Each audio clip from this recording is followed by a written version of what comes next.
Mike Tomlin has stepped away in Pittsburgh.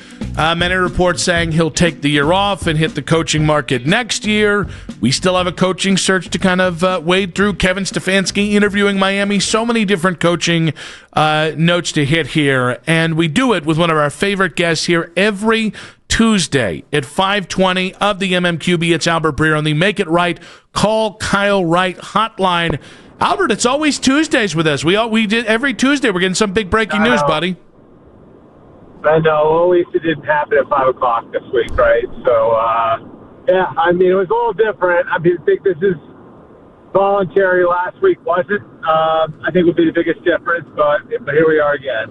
Who do you think inevitably is let's go with the Tomlin thing first, because I was going to jump like 3 questions ahead. I guess, what is your reaction to Mike Tomlin stepping away in Pittsburgh?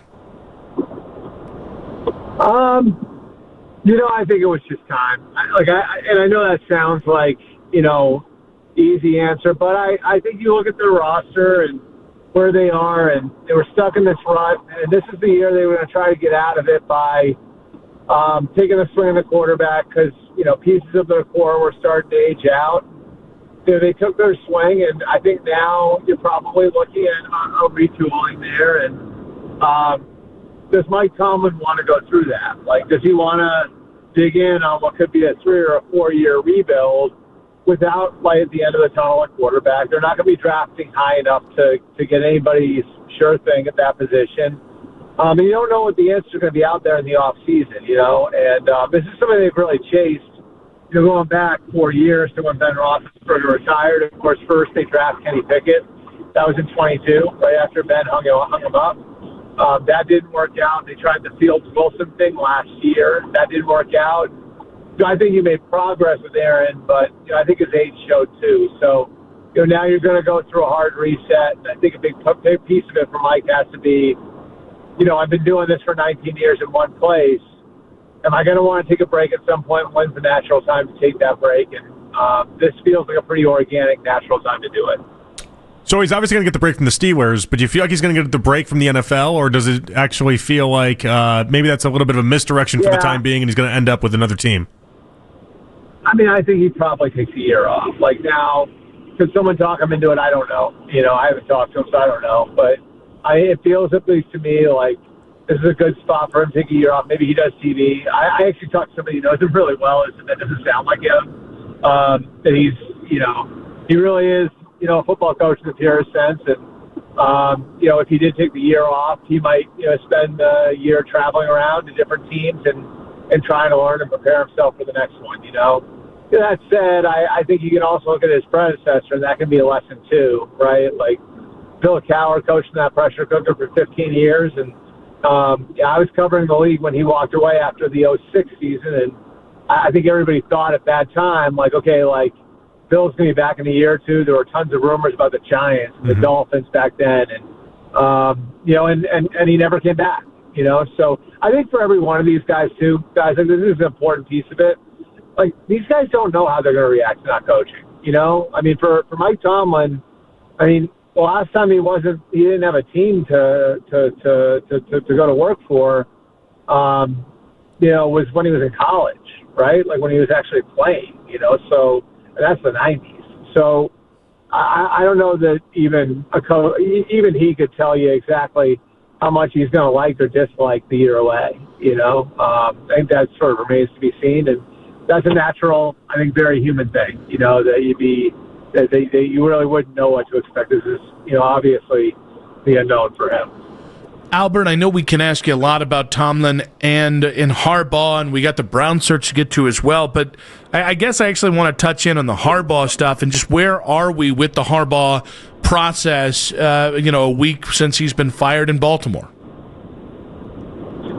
Yeah, so, like, he's taken a look at all the jobs. He's talked in some capacity to every one of the teams that has an opening.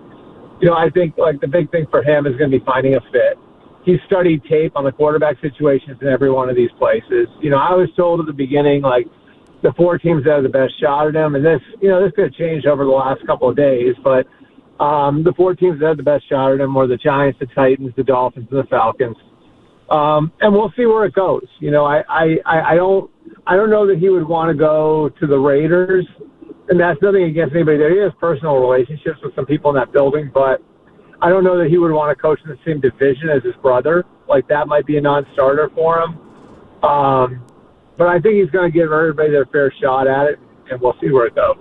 Can you elaborate on what all this means? I saw in your mailbag earlier in the week about the effects it could have for Jim Schwartz, and in particular Tommy Rees as well. Can you elaborate on that? What do you mean, like the effects that one will have on Jim Schwartz or Tommy Rees? Well, I mean, Harbaugh or non-Harbaugh, how the Browns are viewing Jim Schwartz and Tommy Rees. Yeah, I mean, look, do I think they're going to land Harbaugh? No. Do I think Harbaugh will listen to him? Yes. Do I think he'll come in for an interview? Like, I mean, at this point, they probably not, but I wouldn't rule it out. You know, I put it this way. Like, I think like those things are sort of moving targets, right? Like, when you keep coaches on the way that they're keeping coaches on there, because you like them, and I do think like Jimmy Haslam and Andrew Berry genuinely like Jim Schwartz and Tommy Rees, and that's why, you know, they're keeping them there, which isn't that unusual. You know, I think it sort of depends on who you hire, right? Like, if you hire somebody who absolutely positively has their own coordinators and has been doing it, has been a head coach before, hasn't really defined vision for how they want to do it, are you hiring somebody who's a little bit iffier on exactly which coordinator they're going to be able to get, where you can help them with the assistance?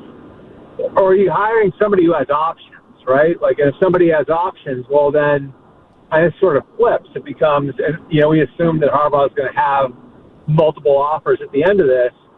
You know, like, if they have options, that changes the leverage, you know, like, where it's like, okay, like, well, you know, this team's going to let me hire my own coordinators. This team's going to clear the decks for me with new GM. Like, you know, obviously all of those things can come into play. And, you know, certainly with a guy who's going to be the most sought-after guy in the market, in Harbaugh, he's going to have the power, I think, to tell a team, hey, I want my own GM. Hey, I want my own offensive coordinator, my own defensive coordinator.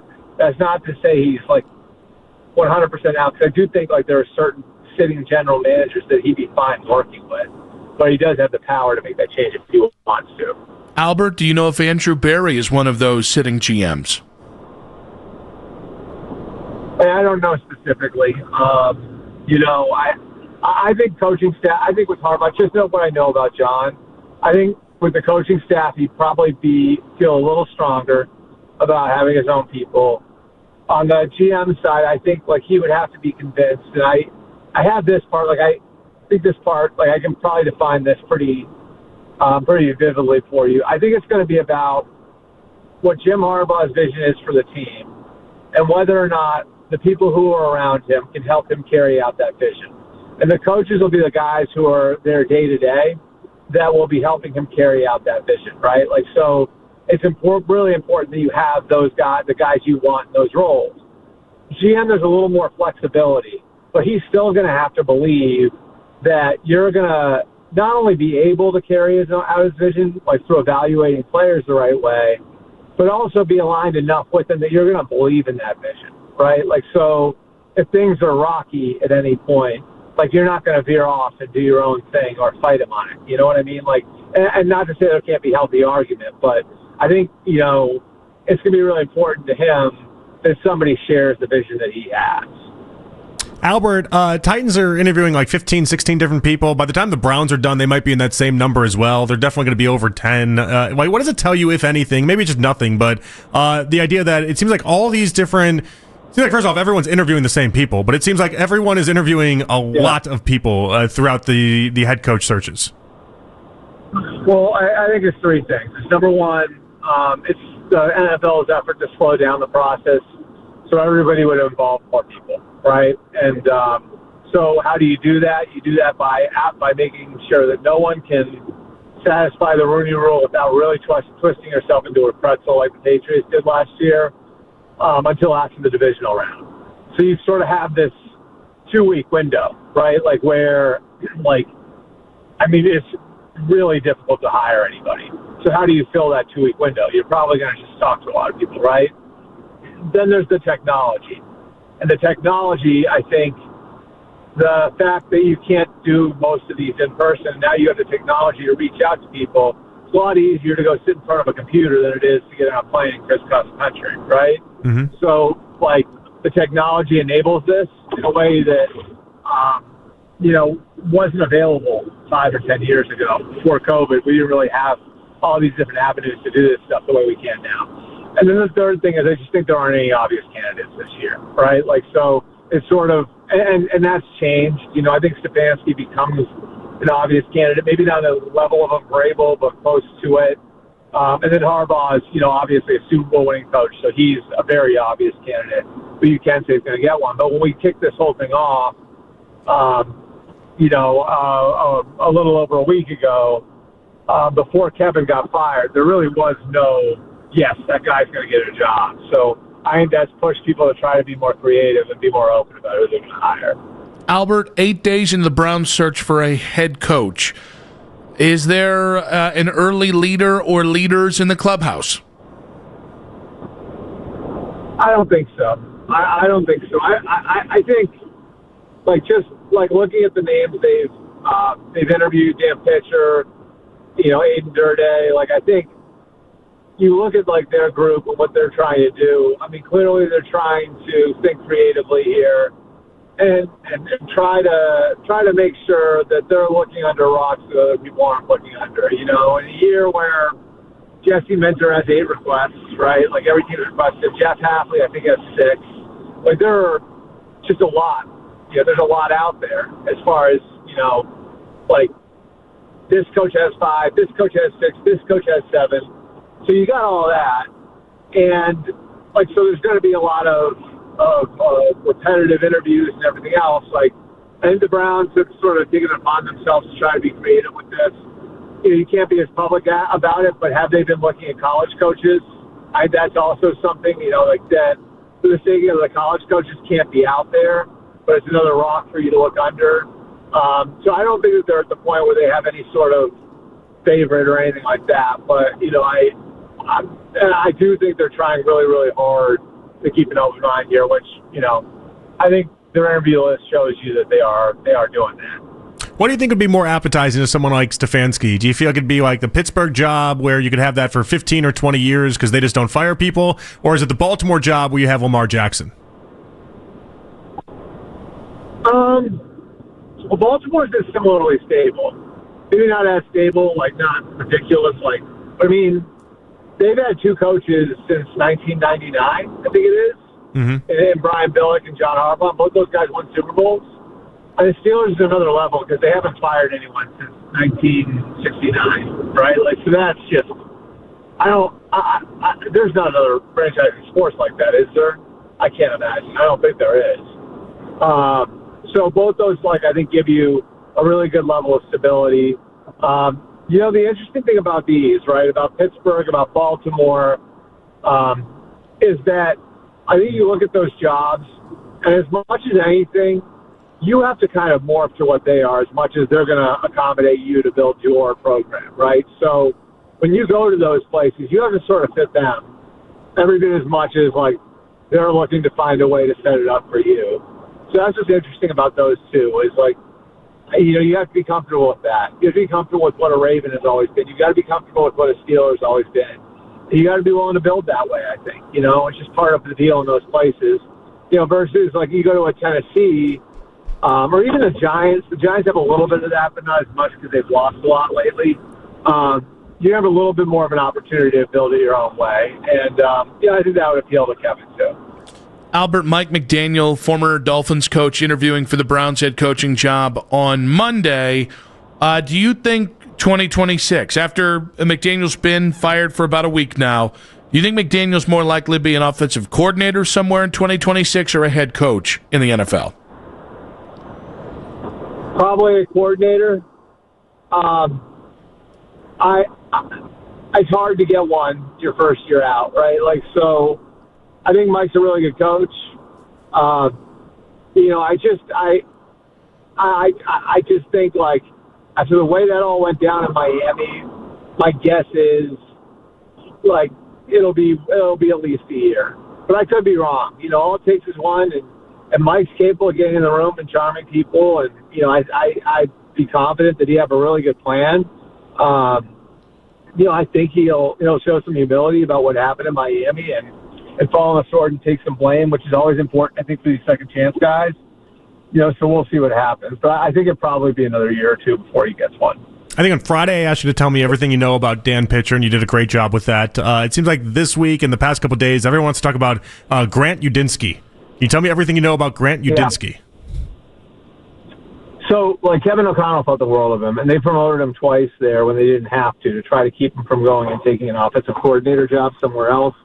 He rose up the ranks really fast. That said, I don't know how much responsibility he has over the offense right now in Jacksonville. So, because Liam Cohen's very hands-on, and he has he rolls his sleeves up and he gets into every bit of it, right? So it'd be a projection for sure. He's only 30, and you'd be projecting him not only into the head coach role, but if you're hiring him, you might want him as the play caller too. And I think that's a big jump, and I don't know that he's quite there yet. After 1 year just holding a coordinator title and not calling plays. Now, could it happen? Sure. But I look at some of the other guys that have had a lot of success doing this, right? Like McDaniel didn't have coordinator experience, but he was involved in every single facet of Kyle Shanahan's office. Like Kyle brought him everywhere with him and so by the time he got to Miami, he hadn't held the play sheet and called it. But, man, he had done everything else for a long time. Kyle Shanahan was a play caller for the Redskins, the Browns, and the Falcons before he became the Niners head coach. Sean McVay was a play caller for the Redskins before he became the Rams head coach. So, I think you look at a lot of these cases with the younger guys who've really made it, and, man, a lot of them have been play callers. Liam Cohen, was a play caller at Kentucky twice and then a play caller with Tampa. So I think Grant's a bright young coach who's got a very, very bright future. I wonder if this would be pushing him up the ladder a little too fast. All right, Albert, because it is a game of musical chairs, I'm going to give you, for instance, if John Harbaugh gets the Giants job, where do you ultimately think Kevin Stefanski lands?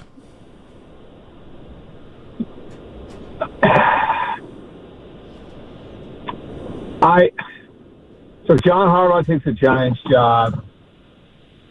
I'm with great trepidation saying Tennessee, because I do think it's I think it's pretty wide open, but I do think that there's a bit of a fit there. Now, I think the energy part of it, they feel like they need to energize the fan base and get the fan, and really, but I think Kevin would bring him a lot of other things. He'd stabilize it. He'd be able to coach the young quarterback. And I sort of like the fit between him and Mike Borgonzi. I think Robert Saleh is another one who's got a really good shot at that job. So I wouldn't say I'm 100% Kevin's gonna get one of these. But I think just looking at the landscape, Tennessee makes a lot of sense to me, but Atlanta does too, so there's just so much uncertainty with, it feels like there's more being thrown on top of this every day now, so I think it could be a different story in 2 days, but I would say Tennessee right now. Albert, great stuff as always, buddy. Hectic times, but this is where we get paid, buddy. Appreciate you. Thank you. All right, thanks, guys. Appreciate it. Albert Breer, MMQB.